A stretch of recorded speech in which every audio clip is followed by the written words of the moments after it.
አካውንቴ መመታቱ የገባኝ ይህን የመሰለ ማምኮክ ድስት ይዤላችሁ መጥቼ ምንም አይነት ስልክ አለመደወሉ ነው። ሰላም የቲክቶክ ቤተሰቦቻችን እንዴት ናችሁ? ቤት ታገቢያዎች ነን። እስኪ ይህን የመሰለ ማምኮክ ድስት ፈተን እንየው፣ ሙሉን አንድ ወንድ እንየው። ይሄኛው ትንሿ ወይ ደግሞ 20 ሴንቲሜትር የሆነችው የማምኮክ ድስት ናት።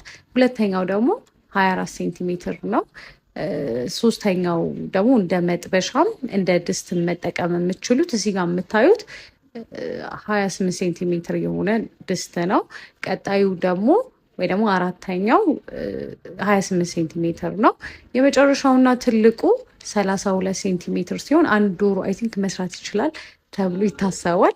እና ይሄን እቃ ለማዘዝ ከፈለጋችሁ ስልካችን ባዮ ላይ ያለ ይደውሉልን። እንዲሁም ደግሞ በአካል መታችሁ መግዛት ለምትፈልጉ ሰዎች አድራሻችን ሾው ላይታችን ጋር መብራት ጋር ነው። እናመሰግናለን።